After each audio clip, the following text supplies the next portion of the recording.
Hello, financial fans. A little bit cold here in Tennessee on Valentine's Day of 2021. And it's cold here, but the stocks are hot. The stocks are moving up. I have no idea why. They must know something I do not know, so I will just go along for the ride. The trend is your friend. If the trend is up, stay on the elevator and get off when you're on a high floor somewhere. And we will look at some stocks here that I think are undervalued. If you have any ideas of stocks that you think are undervalued, maybe mention them in the comments, or stocks that look appetizing at this time.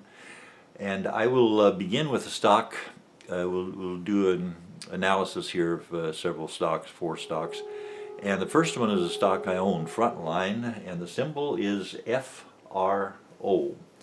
And as you can see, it was up 5 and almost 0.5%, 5.5% on Friday, closing at $7.13. We look down the first column on the left, about a little over halfway down, see the 52-week range, $5.28 to $11.95, so it's got plenty of headroom at $7.13. The PE ratio, I like to get a PE ratio of 10 or less, but this is somewhat ridiculous, 2.66. What is going on there? And go down further, that's the middle column halfway down, and a little bit farther down we see the dividend and yield, 28%. That's amazing. I have no idea why it's got numbers like that, but I like it, and also it's been good for me so far, so I have no trouble recommending stay the course, because there might be something happening there that will be good in the future.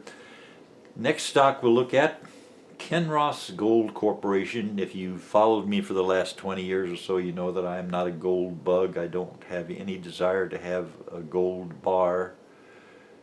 Just in case there's an emergency, I'd rather have a Hershey bar than have a gold bar, because at least you can eat the Hershey bar.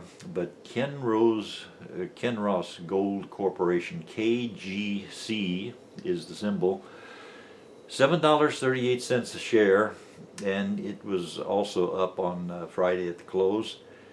And the reason I like Kinross is they sort of are like me. I'm not a buyer of gold, but I would be a seller of gold, and they sell gold. That's how you make money, by selling.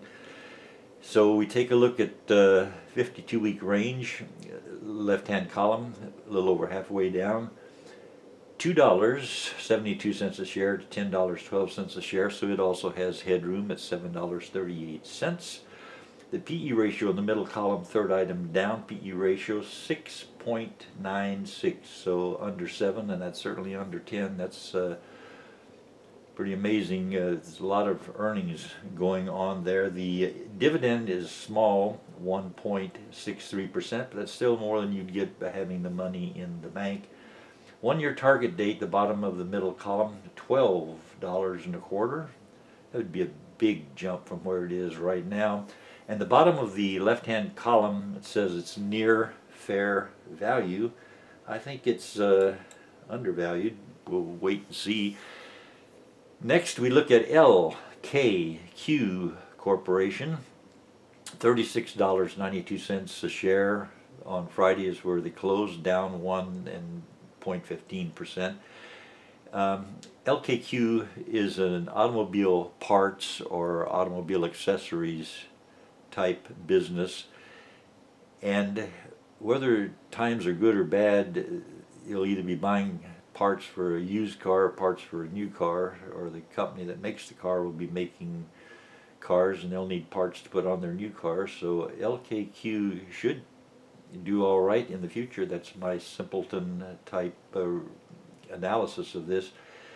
Column on the left, over halfway down, 52-week range, $13.31 to $40.04. So it's got headroom, and it is in a business that should do well in the future. The PE ratio, right hand or middle column, third item down, PE ratio 1886, higher than I like, but it's still it has earnings, and that's still probably at 18 or almost 19%. It probably is still better than what most of the say S&P 500 stocks are. I don't know the current average PE ratio, but it would probably be about 20. And it says under the left-hand column, near fair value, and they're expecting at the bottom of the middle column, they're expecting 1-year target, $42.22. So that would be nice if something like that happens, worth looking at. Next, SL Green Realty Corporation. Realty is good. By the way, SLG is the symbol. And Realty is something they're not making anymore. They're not making any more property. That's why the value keeps going up. And it closed up 0.5% on Friday, $64.95 per share. 52-week range, $36.21 to $98.80. So it's got lots of headroom. The PE ratio, 13.34. That's not too bad. Look at the dividend down there, about 3/4 of the way down the middle column. Forward dividend and yield, 5.6%. That's nice. 1-year target, 67.51. So it would be up a little bit from where it is. And according to the analysis at Yahoo, it's near fair value. And I do use Yahoo's pages. You can get a lot of information about stocks and companies at Yahoo. I thank you for watching.